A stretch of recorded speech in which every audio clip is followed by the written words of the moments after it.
প্রাচীন ভারতে কি এমন প্রযুক্তি ছিল যা আজকের দিনেও আমাদের অবাক করে দেয়? চলুন এই আকর্ষণীয় তথ্যটা নিয়েই আজ অনুসন্ধান করা যাক। তো প্রশ্নটা হচ্ছে, প্রাচীন ভারতীয় পুঁথিগুলোতে কি এমন সব প্রযুক্তির কথা লেখা আছে যা সেই সময়ের তুলনায় একেবারেই অসম্ভব বলে মনে হয়? রামায়ণ, মহাভারতের মতো ধর্মগ্রন্থে আমরা উড়ন্ত রথ বা সাংঘাতিক সব দিব্যাস্ত্রের কথা পড়ি।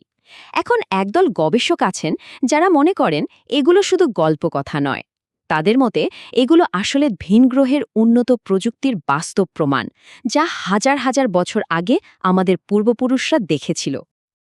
আচ্ছা, তাহলে চলুন এই রহস্যের গভীরে ঢোকা যাক। আর এর সবচেয়ে বড় যে প্রমাণটা সামনে আনা হয় তা হলো বিমান, মানে সেই সময়ের উড়ন্ত যান।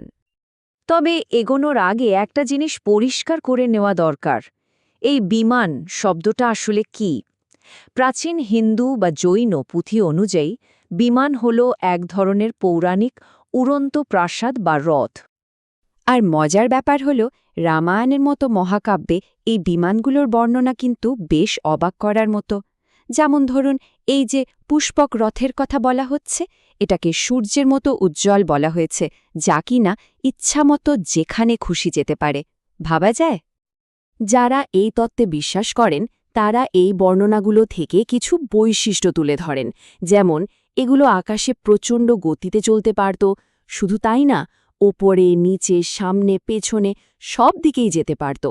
অনেক সময় এগুলোকে বিশাল, বহুতল প্রাসাদের মতোও বলা হয়েছে। আবার কখনো বলা হয়েছে এগুলো আগুন বা সূর্যের মতো জ্বলজ্বল করত। আর সবচেয়ে অদ্ভুত ব্যাপারটা কি জানেন? বলা হয় এগুলো নাকি মন দিয়ে নিয়ন্ত্রণ করা যেত। এগুলো শুনলে কি আধুনিক যুগের কোনো যান বা প্রযুক্তির কথা মনে আসে না? এই ব্যাপারটা আরও জটিল হয়ে ওঠে যখন বিংশ শতাব্দীতে বৈমানিক শাস্ত্র নামে একটা বই সামনে আসে। সেখানে নাকি এই বিমান বানানোর একেবারে বিস্তারিত ব্লুপ্রিন্ট দেওয়া আছে। কিন্তু এখানে একটা কিন্তু আছে। বেশিরভাগ পণ্ডিতই মনে করেন এই বইটা আসলে আধুনিক যুগে লেখা একটা জালিয়াতি, প্রাচীন কোনো পুঁথি নয়। আচ্ছা, শুধু উড়ন্ত যানই নয়, এই তত্ত্বের সমর্থকরা আরও অনেক কিছুর দিকে ইঙ্গিত করেন।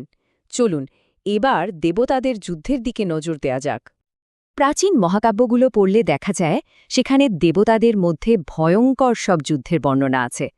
আর সেই সব যুদ্ধে ব্যবহৃত হতো অস্ত্র নামে শক্তিশালী সব দিব্যস্ত্র। এই বিধ্বংসী যুদ্ধগুলোর কথাই প্রাচীন ইউএফও তত্ত্বের আরেকটা বড় ভিত্তি। মহাভারতে যেমন ব্রহ্মাস্ত্রের বর্ণনা দেওয়া আছে, সেটা শুনলে গায়ে কাটা দেয়। বলা হচ্ছে মহাবিশ্বের সমস্ত শক্তি দিয়ে তৈরি একটা ক্ষেপণাস্ত্র, যার থেকে 10,000 সূর্যের মতো উজ্জ্বল আলো আর ধোঁয়ার স্তম্ভ তৈরি হয়েছিল। একবার ভাবুন তো, কি ভয়ঙ্কর সেই দৃশ্য। তো এই ব্রহ্মাস্ত্রের ক্ষমতাগুলো একবার দেখুন। বলা হতো এটা অপ্রতিরোধ্য, এক আঘাতেই গোটা সেনাবাহিনী ধ্বংস করে দিতে পারত। শুধু তাই নয়, এর ফলে পরিবেশের যে ক্ষতি হতো তা নাকি যুগ যুগ ধরে চলত। তাত্ত্বিকরা ঠিক এই কারণে একে পারমাণবিক বোমার সঙ্গে তুলনা করেন। প্রাচীনকালের তীরধনুকের যুদ্ধে তো এমন ধ্বংসলীলার কথা ভাবাই যায় না, তাই না? আর দেবতা বা দেবদের কথাই ধরুন, প্রায় তাদের বর্ণনা দেয়া হয় এমন সত্তা হিসেবে যারা আকাশ থেকে নেমে আসত। তাদের ছিল অবিশ্বাস্য জ্ঞান আর ক্ষমতা। এখান থেকে প্রশ্নটা ওঠে, এই দেবতারা কি আসলেই দেবতা, নাকি অন্য কোনো গ্রহে থেকে আসা উন্নত কোনো প্রাণী? কিন্তু একটা অন্য দিকও তো আছে, তাই না? যদি এই সব বর্ণনাকে আক্ষরিক অর্থে না ধরা হয়, পণ্ডিতরা কিন্তু সম্পূর্ণ ভিন্ন একটা ব্যাখ্যা দেন। এই স্লাইডটা দেখলে পুরো বিতর্কটা পরিষ্কার হয়ে যাবে। দেখুন, একদিকে একদল বলছে এগুলো সত্যিকারের উড়ন্ত যান, পারমাণবিক অস্ত্র আর ভিনগ্রহের প্রাণী। অন্যদিকে ঐতিহাসিকরা বলছেন না, এগুলো আসলে পৌরাণিক প্রতীক, ক্ষমতার কাব্যিক বর্ণনা আর প্রাকৃতিক শক্তির রূপক। মূলধারার ইতিহাসবিদ আর ভাষাবিদদের মতে রামায়ণ বা মহাভারত তো মহাকাব্য, এগুলো কোনো টেকনিক্যাল বই নয়। তাদের মতে এখানে আসলে রাজকীয় বা ঐশ্বরিক ক্ষমতা বোঝানোর জন্য অসাধারণ সব কল্পনা ব্যবহার করা হয়েছে। তাহলে এত সব আলোচনার পর আমরা কোথায় এসে দাঁড়ালাম? রহস্যটা কি আরও ঘনীভূত হল? আসলে প্রাচীন ভারতে ইউএফওর এই তত্ত্বটা শুধু অতীতকে নিয়েই নয়, এটা আসলে আমাদের নিজেদের নিয়েও। আমরা আজকের দিনে দাঁড়িয়ে নিজেদের প্রযুক্তি আর বিজ্ঞানের চোখ দিয়ে কিভাবে অতীতের গল্পগুলোকে দেখছি বা ব্যাখ্যা করার চেষ্টা করছি, এটাই তার একটা বড় উদাহরণ। তাহলে চলুন মূল বিষয়গুলো আরেকবার ঝালিয়ে নেওয়া যাক। প্রথমত, প্রাচীন ভারতীয় পুঁথিতে উড়ন্ত যান আর বিধ্বংসী অস্ত্রের কথা বলা আছে, এটা সত্যি। দ্বিতীয়ত, একদল মনে করেন এগুলো ভিন গ্রহের প্রযুক্তির প্রমাণ। তৃতীয়ত, পণ্ডিতরা মনে করেন এগুলো নিছকই পৌরাণিক কাহিনী আর কাব্যিক রূপক।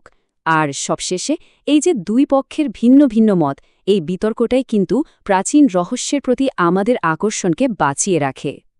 শেষ করার আগে একটা প্রশ্ন রেখে যাই। আজ আমরা যেসব সায়েন্স ফিকশন লিখছি বা সিনেমা বানাচ্ছি, যেখানে হয়তো অসম্ভব সব প্রযুক্তির কথা বলা হচ্ছে, ভাবুন তো, আজ থেকে হাজার হাজার বছর পর ভবিষ্যতের মানুষ যখন এগুলো খুঁজে পাবে, তারা এগুলোকে কিভাবে দেখবে?